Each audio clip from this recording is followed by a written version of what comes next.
Female ଭଏସ୍ରେ ସତ କଥା କହୁଛି ଭାଇ, ଯେତେବେଳେ ମୁଁ ମାନେ +2 ରେ ଥିଲି, ସେତେବେଳେ ମୋ ଭଏସ୍ ଗୋଟେ ଏମିତି ଥିଲା, ମୁଁ ଯେତେବେଳେ ହାସି ବନ ଗାଇ ଏମିତି ଗାଉଥିଲି, ପୁରା ଝିଅ ଭଳିଆ ଶୁଭୁଥିଲା। ଏବେ ଟିକେ ଛକା ଭଳିଆ ଶୁଭୁଛି, ଟୁ ବି ଅନେଷ୍ଟ। ଏବେ ଟିକେ ସେତେ ଆଉ ଭଲ ଲାଗୁନି। କାହାଣୀ ତ ବହୁତ ସାରା ଅଛି ଏହା ପଛରେ, ମାନେ ଆପଣ 350 ବାକ୍ୟରେ ଗୋଟେ ସରଳାର୍ଥ ଲେଖିପାରିବେ, ଏତେ କାହାଣୀ ଅଛି। ବ୍ୟଙ୍ଗ କବିତା କହିଲେ ଲୋକ ହସିଲେ, ସେଇଠୁ ମୋତେ ବହୁତ ଭଲ ପାଇବା ମିଳିଲା, ବହୁତ ଖୁସି ଚାଲିଛି ଏବେ। ଆଉ ବ୍ୟଙ୍ଗ କବିତା ଏବେ ମୁଁ ଯେଉଁଟା ଲେଖୁଛି, ଖାଲି କେମିତି ହାସ୍ୟ ହେବ ସେଇଟା ଲେଖୁଛି।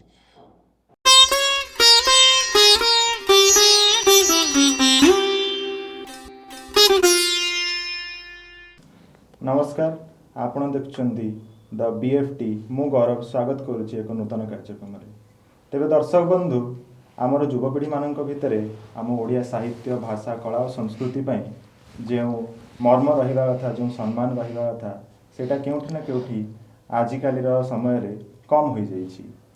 କିନ୍ତୁ ଆଜି ବି ଆମ କିଛିଟା ଯୁବପିଢ଼ିମାନଙ୍କ ଭିତରେ ଏମିତି ଯୁବକ ଯୁବତୀ ଅଛନ୍ତି ଯେଉଁମାନେ ଆମର କଳା ସଂସ୍କୃତିକୁ ବଞ୍ଚାଇ ରଖିବା ପାଇଁ ପ୍ରଚୁର ମାତ୍ରାରେ ପ୍ରଚେଷ୍ଟା ଜାରି ରଖିଛନ୍ତି। ତେବେ ଆମ ଗହଣରେ ଆଜି ଏକ ସେହିଭଳି ବ୍ୟକ୍ତିତ୍ୱ ଆସି ପହଞ୍ଚିଯାଇଛନ୍ତି, ଯିଏକି କରୁକ୍ଷ ପ୍ରେମ ମଧ୍ୟ କରିଛନ୍ତି ଏବଂ ଗୋଟେ କଥା କହିବା ପାଇଁ 2 ମିନିଟ୍ ସମୟ ମାଗି ଲୋକଙ୍କର ମନ ମଧ୍ୟ କିଣିପାରିଛନ୍ତି। ଆଜ୍ଞା ହଁ, ସେ ଆଉ କେହି ନୁହନ୍ତି, ଆମର ଏବଂ ଆପଣମାନଙ୍କର ଅତି ପ୍ରିୟ ହାସ୍ୟ ବ୍ୟଙ୍ଗ କବି କୃଷ୍ଣେନ୍ଦୁ ହୋତା ମହୋଦୟ। ଆସନ୍ତୁ ତାଙ୍କୁ ଆମ କାର୍ଯ୍ୟକ୍ରମରେ ସ୍ୱାଗତ କରିବା। ତେବେ ଆସନ୍ତୁ ତାଙ୍କୁ ସ୍ୱାଗତ କରିବା।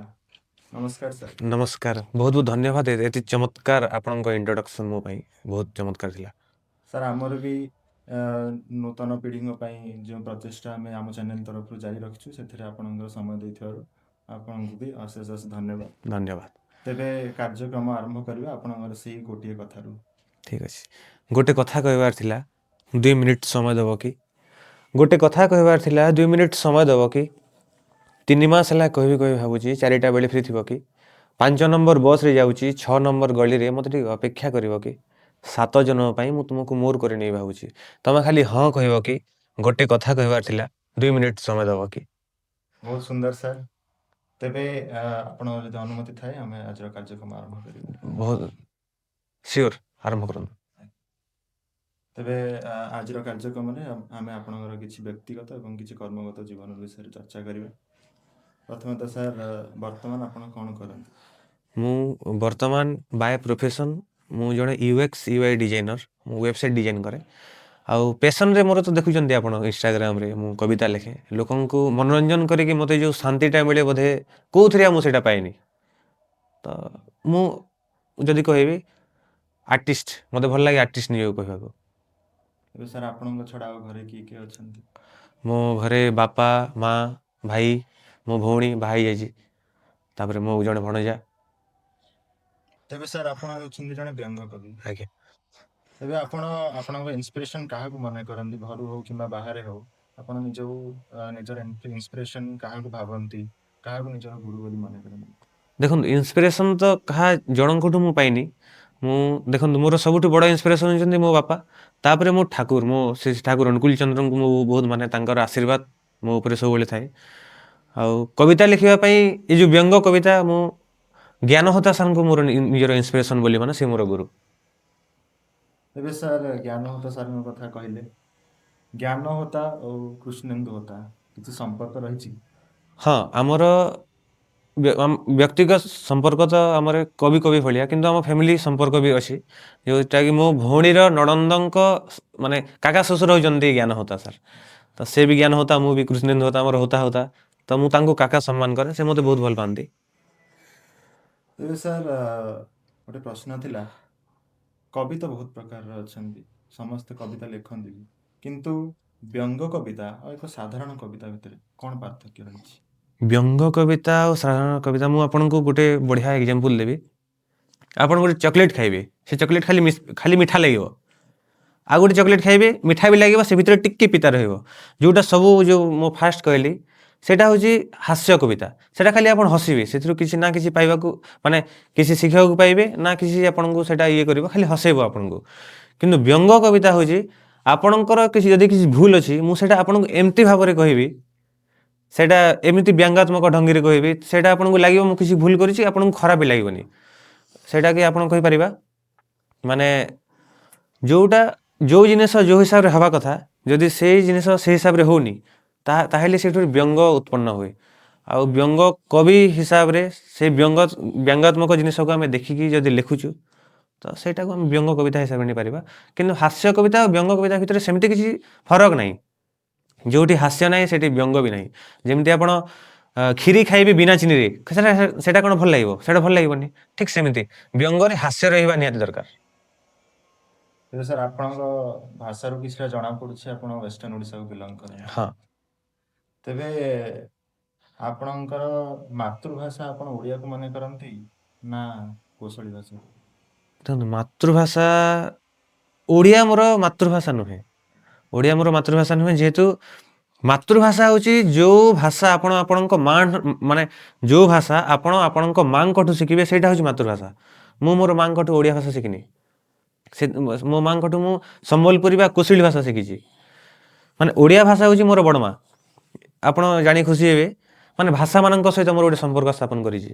ମାନେ କୋଶଳୀକେ ମୁଇଁ ମା ବୋଲସି, ଓଡ଼ିଆ ଏ ମୋର ବଡ଼ ମା, ହିନ୍ଦୀ ସାଙ୍ଗେ ମୋର ମାଉସୀ ମେନ୍ ଅଛି, ଇଂଲିଶ ଏ ମୋର କନିଆ, ବେଙ୍ଗଲି ମୋର প্রিয় আছে কেন যে কি বেঙ্গলি ବି আমাকে খুব ভালোবাসি। ତ ଭାଷାମାନଙ୍କ ଓଡ଼ିଆ ଭାଷା ତ ମୋତେ ସ୍ୱାକ୍ଷର କରିଛି। ଏବେ ଆପଣଙ୍କ ସାମ୍ନାରେ ବସି କିଛି କହିବାର ଯେଉଁ ମାନେ ସକ୍ଷମ ହେଇଛି ଓଡ଼ିଆ ପାଇଁ। ଓଡ଼ିଆ ମୋର ବଡ଼ ମା ବି ମାତୃତୁଲ୍ୟ। ମୋର ସବୁ ଭାଷା ପ୍ରତି ଯଥେଷ୍ଟ ସମ୍ମାନ ଅଛି। ଆଉ ସାହିତ୍ୟିକ ଭାବରେ ଆମର କିଛି ଭାଷା ନାହିଁ।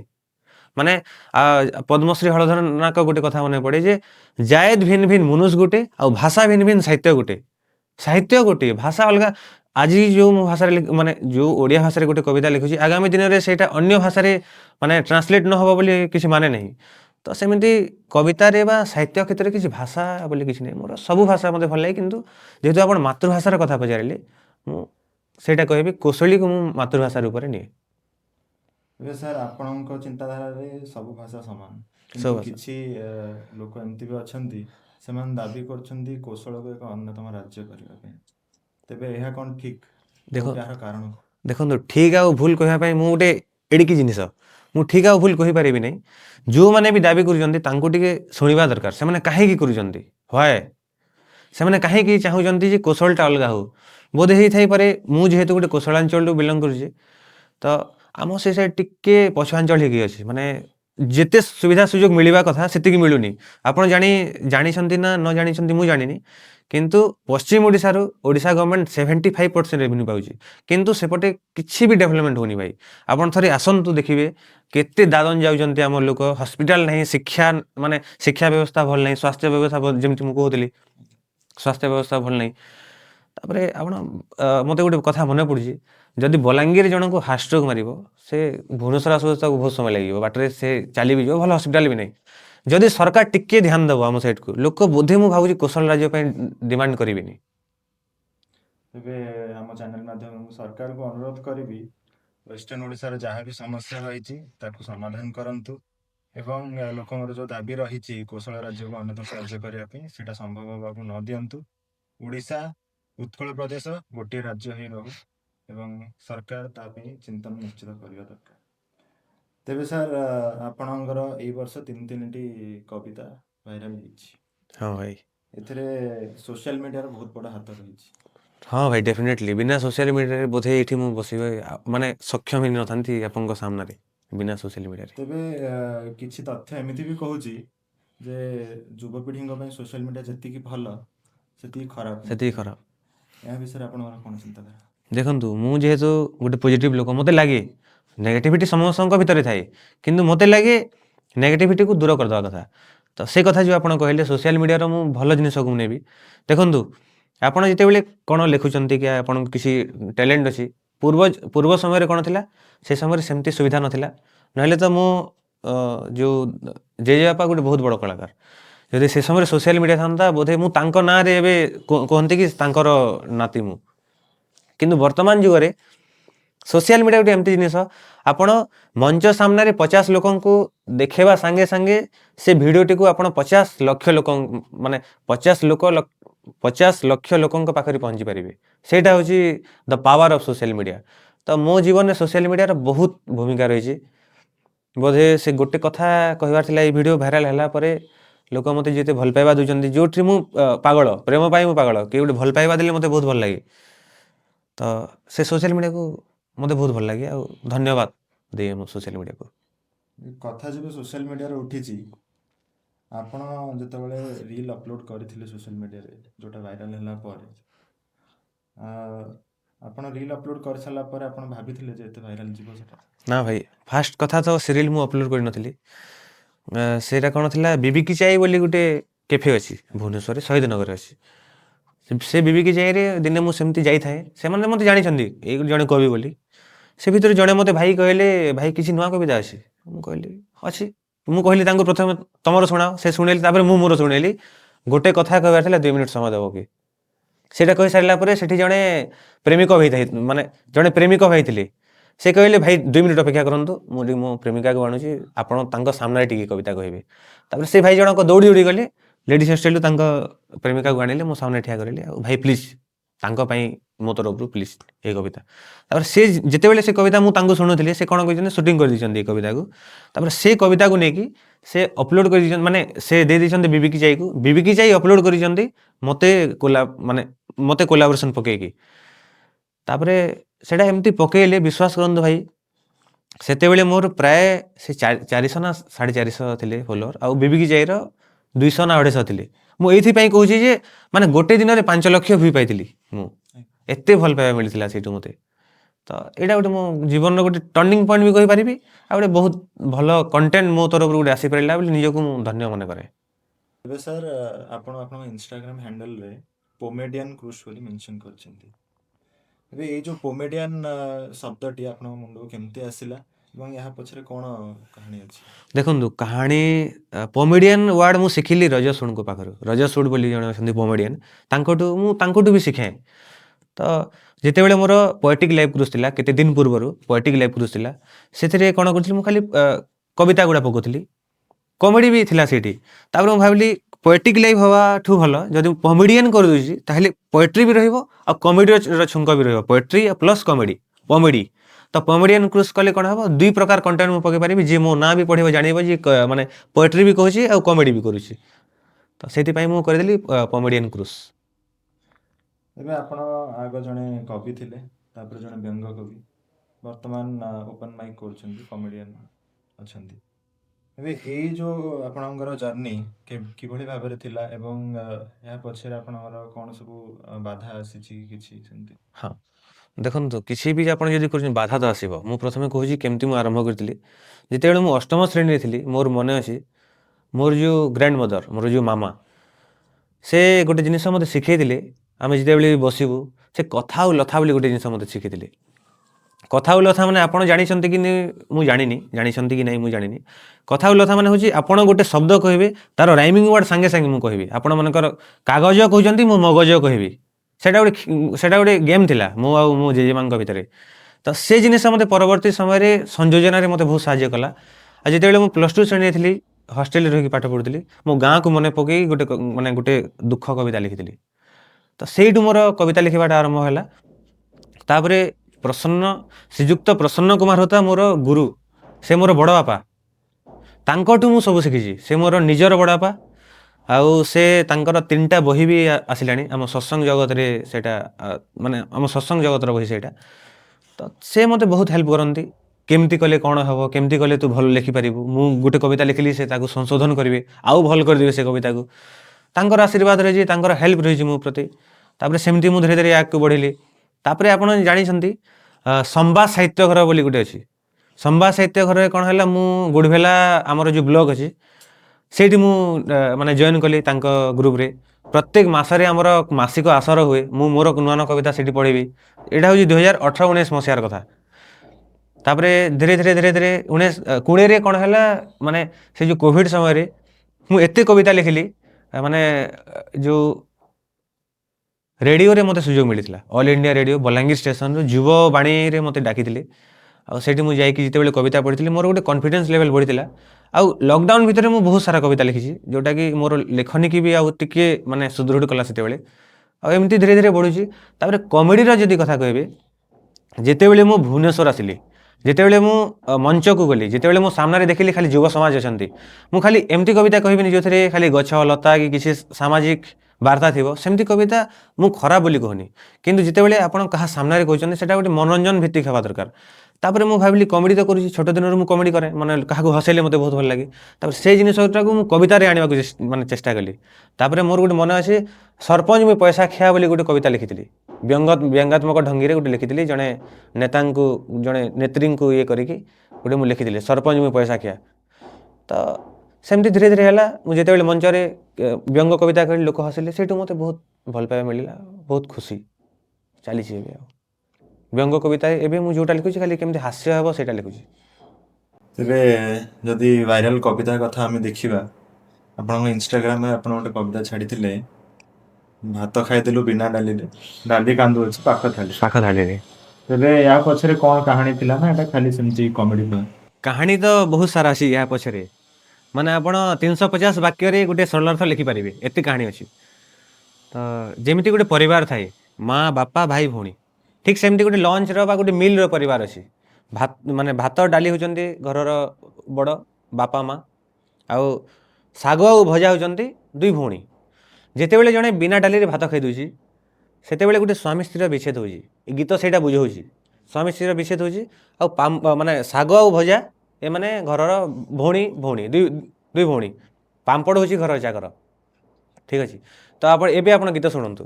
ଜଣେ ମୋ ସାମ୍ନାରେ ବିନା ଡାଲିରେ ଭାତ ଖାଇଦେଉଛି, ଭାତ ଖାଇଦେଲୁ ବିନା ଡାଲିରେ, ଡାଲି କାନ୍ଦୁଅଛି ପାଖ ଥାଳିରେ। ଭାତ ଖାଇଦେଲୁ ବିନା ଡାଲିରେ, ଭାତ କାନ୍ଦୁଅଛି ପାକ ସ୍ଥଳୀରେ। ଏ ପାଖରେ ଭଜା କାନ୍ଦୁଛି, ସେ ପାଖରେ ଶାଗ ରୁଷିଛି, ପାମ୍ପଡ଼ କଥା କିଏ ପଚାରେ, ପାମ୍ପଡ଼ କଥା କିଏ ପଚାରେ। ତୁ କହରେ ହଁ ତୁ କହରେ, ନା ନା ନା, ନା ରେ ଗୌରବ ନା ନା ନା, ଆଉ ଖାନା ଆଉ ଖାନା। ଯଦି ଖାଉଛ ଭାଇ ଭାତ ଆଉ ଡାଲି ମିଶେଇକି ଖାଅ, ଗୋଟେ ସ୍ୱାମୀ ସ୍ତ୍ରୀ ଭିତରକୁ ଯିବେ। ଶାଗ ଭଜା ବି ମାନେ ଗୋଟେ ପରିବାରକୁ ଆପଣ ଭିତରକୁ ନେଉଛନ୍ତି, ତ ସେଥିରେ ବିଚ୍ଛେଦର କିଛି ଆଉ ଜାଗା ନାହିଁ। ପାମ୍ପଡ଼ କଥା ଆଉ କିଏ ପଚାରେ ଭାଇ। ନିଶ୍ଚିତ ଭାବରେ। ଏବେ ଆପଣଙ୍କର ଭଏସ୍ ଆମେ ଶୁଣିଲୁ, ବହୁତ ମଧୁର ଲାଗିଲା। ଆମେ ଶୁଣିଛୁ ଆପଣ ଜୟଗୁରୁ ଦୀକ୍ଷା ମଧ୍ୟ ନେଇଛନ୍ତି। ହଁ ଭାଇ। ଆପଣଙ୍କର ଆଉ ଗୋଟେ ବି ଆମେ ରିଲ୍ ଦେଖିଥିଲୁ, ସେଥିରେ ଆପଣଙ୍କର ବହୁତ ଅତି ସୁନ୍ଦର ଭଜନଟେ ଗାଇଥିଲେ। ଏବେ ଯଦି ଆପଣ ଆମ ଦର୍ଶକ ମାନଙ୍କୁ ଦୁଇ ପଦ ସେ ଯେଉଁ ବଙ୍ଗାଳୀ ଭଜନ କଥା କହୁଛନ୍ତି, ଆଜ୍ଞା। ହଁ, ତ ମୁଁ ଟିକେ କହିବି, ମୁଁ ଆମ ଘରେ 1997 ମସିହାରୁ ସମସ୍ତେ ଦୀକ୍ଷିତ। ପ୍ରତ୍ୟେକ ମାସ 1 ତାରିଖ ଆମ ଘରେ ସତ୍ସଙ୍ଗ ହେବ। ତ 1 ତାରିଖ ଯେହେତୁ ଘରେ ସତ୍ସଙ୍ଗ ହେଉଛି, ଆମକୁ ତ ଗୀତ ଗାଇବାକୁ ସୁଯୋଗ ମିଳିବ, ଯେହେତୁ ଘରେ ସତ୍ସଙ୍ଗ ହେଉଛି। ତ ଆମେ ଗାଇବୁ ଗୀତ। ସେତେବେଳେ ଫୁଲଟିଏ ମୋତେ କର ମହାପ୍ରଭୁ ତୁମ ପୂଜାରେ ଲାଗିବେ, ଏମିତି ଗୀତ ମାନେ ଗାଉଥିଲି। ପରବର୍ତ୍ତୀ ସମୟରେ ମୋ ଭଏସ୍ ଟିକେ ପ୍ରୋବ୍ଲେମ୍ ହେଲା, ଯେତେବେଳେ ମୋତେ 18-19 ମୁଁ ଗୀତ ଗାଇବା ପୁରା ଛାଡ଼ିଦେଲି। ତାପରେ ଯେତେବେଳେ ମୋତେ ଏବେ ମୋ ଗୀତରେ ଗୋଟେ ସମସ୍ତେ କହୁଛନ୍ତି ଗୋଟେ ଭଲ ଲାଗୁଛି, ମୋତେ ବି ଭଲ ଲାଗୁଛି କି ଗୋଟେ ମୋତେ ମୋ ଭଏସ୍କୁ ଭଲ କହିଲେ ଭଲ ଲାଗେ। ଏବେ ମୁଁ କ'ଣ କରୁଛି, ବଙ୍ଗାଳୀ ଗୀତ ମୋତେ ବହୁତ ଭଲ ଲାଗେ ଗାଇବାକୁ। ଯେମିତି କହୁଥିଲି ବଙ୍ଗାଳୀ ମୋର ପ୍ରିୟ, ସେ କଥା ସିନା କହିପାରିବିନି, ଗୀତ ତ ଗାଇପାରିବି। ତ ମୁଁ ଠାକୁରଙ୍କ ପାଇଁ ଗୋଟେ ଗୀତ ଯେଉଁଟାକି ୟୁଟ୍ୟୁବରେ ଅଛି, ସେ গীত। হে দয়াল ঠাকুর তুমি আছো কত দূর, পাবো কি তোমার দর্শন, তোমারই বিহনে ঝরে জল নয়নে, তোমার বিহনে ঝরে জল নয়নে, বোঝো না ভক্তে নিবেদন। হে দয়াল ঠাকুর তুমি আছো কত দূর, পাবো কি তোমার দর্শন। এই গীত ଥିଲା ଭାଇ ସେଇଟା। ସୁନ୍ଦର ସାର୍, ଆପଣଙ୍କର ଭଏସ୍ ବହୁତ ସୁନ୍ଦର। ଏହା ଛଡ଼ା ବି ଆପଣଙ୍କର ଅନ୍ୟ କିଛି ଟ୍ୟାଲେଣ୍ଟ ଅଛି, ଆମେ ଦେଖିଛୁ। ଆମେ କୋଉଟା ଭାଇ, କୋଉଟା? ଆପଣ ମିମିକ୍ରି ବି କରନ୍ତି, ହଁ ଆପଣ ଫିମେଲ ଭଏସ୍ରେ ମଧ୍ୟ ଗୀତ ଗାଆନ୍ତି। ହଁ, ଫିମେଲ୍ ଭଏସ୍ରେ ସତ କଥା କହୁଛି ଭାଇ। ଯେତେବେଳେ ମୁଁ ମାନେ +2ରେ ଥିଲି, ସେତେବେଳେ ମୋ ଭଏସ୍ ଗୋଟେ ଏମିତି ଥିଲା। ମୁଁ ଯେତେବେଳେ ଏମିତି ଗାଉଥିଲି, ପୁରା ଝିଅ ଭଳିଆ ଶୁଭୁଥିଲା। ଏବେ ଟିକେ ଛକା ଭଳିଆ ଶୁଭୁଛି, ଟୁ ବି ଅନେଷ୍ଟ। ଏବେ ଟିକେ ସେତେ ଆଉ ଭଲ ଲାଗୁନି, କିନ୍ତୁ ମୁଁ କାମ କରୁଛି, ମୁଁ ପ୍ରାକ୍ଟିସ୍ କରୁଛି। କେମିତି ଯଦି ହେବ ସେଇଟା ଗୋଟେ ଅଲଗା ପ୍ରକାର ଲୋକଙ୍କୁ ମନୋରଞ୍ଜନ କରିବା ପାଇଁ, ସେଇଟା ଗୋଟେ ଅଲଗା ପ୍ରକାର ମାଧ୍ୟମ ହେବ, ଭଲ ଲାଗିବ ସମସ୍ତଙ୍କୁ। ମୁଁ ଏବେ ଟ୍ରାଏ କରୁଛି ଗୀତ ଗାଇବା ପାଇଁ, କିନ୍ତୁ ସେ ସମୟରେ ଠିକ୍ ହେଉଥିଲା, ଏବେ ଆଉ ସେତେ ଭଲ ହେଉନି। ମୁଁ ଫିମେଲ୍ ଭଏସ୍ରେ ଗୀତ ଗାଇପାରୁନି। ଚେଷ୍ଟା କରିବି, ଯଦି ଆପଣ କହିବେ। ମିମିକ୍ରି କରେ, ନବୀନ ପଟ୍ଟନାୟକ ମାନେ ପୂର୍ବତନ ଆମର ଯେଉଁ ମୁଖ୍ୟମନ୍ତ୍ରୀ, ତାଙ୍କର ମିମିକ୍ରି କରିପାରେ ମୁଁ। ଆଉ ବହୁତ ମଞ୍ଚରେ ମୁଁ ଜୁନିୟର ନବୀନ ପଟ୍ଟନାୟକ ହିସାବରେ ବି ଯାଇଛି, ସେଇଠି ମୁଁ ମିମିକ୍ରି ବି କରିଛି। ତେବେ ଗୋଟେ ଯଦି ମିମିକ୍ରି ଆମେ କରିପାର। ନବୀନ ପଟ୍ଟନାୟକ ସାର୍ଙ୍କର ଆଜ୍ଞା। ମୋର ମୋର ପ୍ରିୟ ଭାଇ ଓ ଭଉଣୀ ମାନେ, ଆପଣ ମାନଙ୍କୁ ସମସ୍ତଙ୍କୁ ମୁଁ ସ୍ୱାଗତ ଜଣାଉଛି। ଆପଣ ମାନଙ୍କ ସହିତ ମୁଁ ଭେଟ ହେଇଥିବାରୁ ନିଜକୁ ବହୁତ ଧନ୍ୟ ମନେ କରୁଛି। ପଛପଟରେ ଛିଡ଼ା ହୋଇଥିବା ସମସ୍ତ ଦର୍ଶକ ବନ୍ଧୁ ମାନଙ୍କୁ ମୁଁ ଅନୁରୋଧ କରୁଛି, ଦୟାକରି ବାସି ପାଡ଼। ମୁଁ ଏମିତି କରେ ଲୋକଙ୍କୁ ହସେଇବା ପାଇଁ, ଏମିତି ସାର୍ଙ୍କର ଯୋଉଟା ଅଛି ଡାଇଲଗ ଗୁଡ଼ା ମୁଁ ସେଇଟାକୁ ବ୍ୟବହାର କରେ। ତେବେ ସାର୍ ଆପଣ ଗୋଟେ ଟ୍ୟାଲେଣ୍ଟର ପୁରା ପାୱାର ହାଉସ୍। ଆମେ ଆଉ ଗୋଟେ ଭିଡ଼ିଓରେ ଆମର ଆପଣଙ୍କର ଦେଖିଥିଲୁ, ଆପଣ ସେଥିରେ ବିଟ୍ ବକ୍ସିଂ ମଧ୍ୟ କରିଛନ୍ତି। ହଁ ସେଇଟା ଦେଖିଛ କି? ହଁ ଓ ଭାଇ ଦେଖିଛୁ, ସେଟା ବହୁତ ବଢ଼ିଆ ବି ଲାଗିଥିଲା ଆମକୁ। ତେଣୁ ଆମେ ଚାହିଁବ ଆପଣ ଆମ ଦର୍ଶକଙ୍କ ପାଇଁ ଗୋଟେ ଝଲକ ଯଦି ଦେଇପାରିବେ ସେଥିରୁ। ଠିକ୍ ଅଛି ଭାଇ, ସେ ଯୋଉ ଭିଡ଼ିଓରେ ମୋତେ ଦେଖିଛନ୍ତି ଆଜ୍ଞା। ସେ ଭଳିଆ ମୁଁ କରିଦେଉଛି। ଏ ରଙ୍ଗବତୀ ରେ ରଙ୍ଗବତୀ, ଏ ରଙ୍ଗବତୀ ରେ ରଙ୍ଗବତୀ, ରଙ୍ଗବତୀ ରଙ୍ଗବତୀ କନକଲତା, ହସି ପଦେ କହନ କଥା। ରଙ୍ଗବତୀ ରଙ୍ଗବତୀ କନକଲତା, ହସି ପଦେ କହନ କଥା। ଏଇଟା ଥିଲା ଭାଇ ସେଇଟା। ଚମତ୍କାର, ବହୁତ ଚମତ୍କାର ଲାଗିଲା। ତେବେ ସାର୍ ଆପଣ ଏତେ ଆଗକୁ ବଢ଼ିଗଲେଣି, ମାନେ ଆପଣଙ୍କର ଏଇଟା ତ ଆରମ୍ଭ ଭାଇ। ହଁ। ତେବେ ଯୋଉ କବିତା କିମ୍ବା ହାସ୍ୟ, ବ୍ୟଙ୍ଗ ଏସବୁ ଆପଣଙ୍କର ପେଶା ନା ନିଶା ଭାବରେ ଆପଣ ଗ୍ରହଣ କରନ୍ତି? ଏଇଟା ମୁଁ ନିଶ୍ୱାସ ଭାବରେ ଗ୍ରହଣ କରେ। ଯେତେ ସମୟ ପର୍ଯ୍ୟନ୍ତ ମୋ ନିଶ୍ୱାସ ଚାଲିଥିବ ସେତେ ସମୟ ପର୍ଯ୍ୟନ୍ତ ମୁଁ ଲୋକଙ୍କୁ ହସେଇବି, ଲୋକଙ୍କ ମନୋରଞ୍ଜନରେ କାମ କରିବି। ମୋତେ ଲାଗେ ସବୁ ଜୀବନର ଗୋଟେ ମାନେ ଗୋଟେ ରିଜନ୍ ଥାଏ ଯେ ସେ ଜୀବନଟା ଆମକୁ କାହିଁ ମିଳିଛି। ମୋତେ ଲାଗେ ବର୍ତ୍ତମାନ ପର୍ଯ୍ୟନ୍ତ ମୋତେ ଲାଗେ ଯେ ଲୋକଙ୍କୁ ହସେଇବା, ଲୋକଙ୍କ ମନୋରଞ୍ଜନ କରିବା ପାଇଁ ମୋ ଜନ୍ମ। ମୋତେ ସେଥିପାଇଁ ମୁଁ ଭାବେ ଭଗବାନ ଯେହେତୁ ଦେଇଛନ୍ତି ଗୋଟେ ଟ୍ୟାଲେଣ୍ଟ, ମାତା ସରସ୍ୱତୀଙ୍କ ଦୟାରୁ ଲେଖିପାରୁଛି ମୁଁ କିଛି, ତ କବିତା ଭାବରେ ଆମେ ଏଥିରେ କ'ଣ ହେବ, ସାହିତ୍ୟର ଗୋଟେ ବି ସେବା ହେଇଯିବ। ତାପରେ ଲୋକଙ୍କୁ ହସେଇବା, ଲୋକଙ୍କୁ ଟିକେ ଖୁସି, ଆଜିକାଲି ଦୁନିଆରେ ଖୁସି ଆଉ କିଏ ଦଉଛି ଭାଇ। ତେବେ ସାର୍ ଆପଣ ଯୋଉ କଥା କହୁଛନ୍ତି ସେଥିରୁ ଜଣାପଡ଼ୁଛି ଆପଣଙ୍କ ଲାଇଫରେ ବହୁତ ମୋଟିଭେଟେଡ୍। ହଁ। ଆପଣଙ୍କର ପ୍ରେରଣା ବହୁତ ରହିଛି ଆପଣଙ୍କ ଜୀବନରେ। ତେବେ ଆପଣ ବହୁତ ଧାର୍ମିକ ବି। ଆପଣଙ୍କର ଏଇ ଯୋଉ ସବୁ ପ୍ରେରଣାରେ ଆପଣଙ୍କର କ'ଣ କେମିତି ଲାଇଫର ମୋଟିଭେସନ ରହିଛି? ଆପଣ କୋଉଠୁ ଏତେ ମୋଟିଭେଟେଡ୍ ହଉଛନ୍ତି? ମୋଟିଭେଟେଡ୍ ହେବା ପାଇଁ ଦେଖନ୍ତୁ ଫ୍ୟାମିଲିର ବହୁତ ବଡ଼ ହାତ ଅଛି। ଯେହେତୁ ଆମେ ଦୀକ୍ଷିତ ଫ୍ୟାମିଲି, ଆପଣ ଯଦି ଆପଣଙ୍କୁ ମୁଁ କହୁଛି ଆପଣ ସତ୍ୟାନୁସରଣ ବୋଲି ଆମର ଗୋଟେ ଗ୍ରନ୍ଥ ଅଛି, ସେ ଗ୍ରନ୍ଥ ଯଦି ଆପଣ ପଢ଼ିବେ ସେଇଟା ଗୋଟେ ମିନି ଗୀତା। ମାନେ ଗୀତାରେ ଯାହା ଯାହା ଅଛି ସେଇଠି ବି ଆପଣ ସେ ଭଳିଆ ପାଇବେ, ଯେଉଁଟାକି ଆମର ଶ୍ରୀ ଶ୍ରୀ ଠାକୁର ଅନୁକୂଳ ଚନ୍ଦ୍ରଙ୍କର କିଛି ବାଣୀ ଅଛି। ସେଇଟା ପଢ଼ିଲେ ଆପଣଙ୍କୁ ବହୁତ ଭଲ ଲାଗେ, ସେଠି ମିଳେ ମୋଟିଭେସନ୍ ମିଳେ। ଜୀବନରେ କୌଣସି ଜିନିଷ ଯଦି କରିବାର ଅଛି, ସେଇଟା ଯଦି ସେ ଜିନିଷ ଯଦି ଆପଣ ପଢ଼ିଥିବେ ସେଗୁଡ଼ା ଜିନିଷ ଆପଣଙ୍କୁ ମନରେ ପଳେଇ ଆସିବ, ସେ ଲାଇନ୍ ଗୁଡ଼ା। ତାପରେ ଶ୍ରୀମଦ୍ ଭଗବତ ଗୀତାର ଗୋଟେ ଶ୍ଲୋକ ମୋତେ ବହୁତ ପ୍ରଭାବିତ କରେ, ଯେଉଁଟାକି ମୁଁ 2022 ମସିହାରେ ପଢ଼ିଲି ଆଉ 2023 ମସିହାରେ ତାକୁ ମନେ ରଖିଲି। ଦୟାୟା ସର୍ବଭୂତେଷୁ ସନ୍ତୁଷ୍ଟ ୟେନ କେନବା, ଦୟାୟା ସର୍ବଭୂତେଷୁ ସନ୍ତୁଷ୍ଟ ୟେନ କେନବା, ସର୍ବେନ୍ଦ୍ରିୟ ଉପସନ୍ତ୍ୟା ଚ ତୁଷ୍ୟତ୍ୟାସୁ ଜନାର୍ଦ୍ଦନଃ। ଅର୍ଥାତ୍ ମାନେ ଦୟାୟା ସର୍ବଭୂତେଷୁ ମାନେ ସବୁ ଜୀବଜନ୍ତୁଙ୍କ ପ୍ରତି ଗୋଟେ ଦୟା ଭାବନା ରହିବା ଦରକାର। ସନ୍ତୁଷ୍ଟ ୟେନ କେନବା ମାନେ ସବୁ ଜିନିଷରେ ଗୋଟେ ସନ୍ତୁଷ୍ଟି ରହିବା। ମଣିଷ ଗୋଟେ ହେଉଛି ଅସନ୍ତୁଷିଆ ପ୍ରାଣୀ ବୋଲି କୁହାଯାଏ ମାନେ ମଣିଷକୁ। ତ ସନ୍ତୁଷ୍ଟ ୟେନ କେନବା, ଯାହା ମିଳୁଛି ସବୁଥିରେ ସନ୍ତୋଷ ହେବା ପାଇଁ ଚେଷ୍ଟା କରିବା ଉଚିତ। ସର୍ବେନ୍ଦ୍ରିୟ ଉପସନ୍ତ୍ୟାଚ, ସବୁ ଇନ୍ଦ୍ରିୟକୁ ଆମର ଗୋଟେ ଜାଗାରେ ରଖିକି ମାନେ ଚାଲିବା କଥା। ତୁଷ୍ୟତ୍ୟାସୁ ଜନାର୍ଦ୍ଦନ, ମାନେ ଭଗବାନ ଖୁସି ହୁଅନ୍ତି। ଏଇ ଯେଉଁ ଚାରିଟା ଏଇ ଯେଉଁ ଶ୍ଲୋକଟା ମୋତେ ଜୀବନରେ ବହୁତ ପ୍ରଭାବିତ କରେ। ତେବେ ଏସବୁ ତ ହେଇଗଲା ମୋଟିଭେସନ, ଧାର୍ମିକ କଥା। ବର୍ତ୍ତମାନ କିଛି ବ୍ୟକ୍ତିଗତ ପ୍ରଶ୍ନକୁ ଆପଣଙ୍କର ଆସିବା। ଆପଣ ବହୁତ ସାରା କବିତାରେ ଆପଣଙ୍କର ପ୍ରେମର ବର୍ଣ୍ଣନା କରନ୍ତି, ମାନେ ଗୋଟେ ପ୍ରେମିକର ବର୍ଣ୍ଣନା, ପ୍ରେମର ବର୍ଣ୍ଣନା। ଆପଣଙ୍କ ନିଜସ୍ୱ ଜୀବନରେ କେହି ସେମିତି ଆପଣଙ୍କର ପ୍ରେମିକା ଅଛନ୍ତି ନା କିଛି ପ୍ରପୋଜାଲ ଆସିଛି? ଅଛନ୍ତି ଭାଇ, ପ୍ରେମିକା ଅଛନ୍ତି। ଆଜ୍ଞା। ଚା'କୁ ମୋର ପ୍ରେମିକା ରୂପରେ ନିଏ ଜୀବନରେ। ଯେତେବେଳେ ମୁଁ ଚା' ଧରିଥିବି, ଆପଣ ମୋ ମୁହଁରେ ସେ ଯେଉଁ ବ୍ଲସିଂ କହନ୍ତି ଇଂଲିଶରେ, ସେ ଯେଉଁ ସ୍ମିତ ହାସ୍ୟ ଆପଣ ଦେଖିବାକୁ ପାଇବେ। ଚା'କୁ ନେଇକି ମୋର ବହୁତ କବିତା, ଯେହେତୁ ମୁଁ ବ୍ୟଙ୍ଗାତ୍ମକ ମାନେ ହାସ୍ୟ କବିତା ଲେଖୁଛି, ଚା'କୁ ନେଇକି ଚା' ଗୋଟେ ମୋର ଆଧାର। ଯେମିତି ସ୍ତ୍ରୀ ଗୋଟେ ଆଧାର ଥାଏ, ମାନେ ଆପଣଙ୍କୁ ମୋ ସ୍ତ୍ରୀ ଯଦି ଏବେ ଥାନ୍ତା ଆପଣଙ୍କୁ ଚା'ଟେ ଆଣିକି ଦେବ, खुशी हेबे आपण सेमती मोर चा होची गोटे एमती आधार जो थिरे कहबी ए चा तू ये भाई को हसा माने से चा को आधार करी आपन को हसै पारिबी चा होची मोर प्रेमिका आ चा को नै मोर गोटे कविता अछि आपण जदि चाहिबे मु कहि देबी से कविताटा निश्चित भाव में सुनाइବାକୁ ଚାହିଁବି।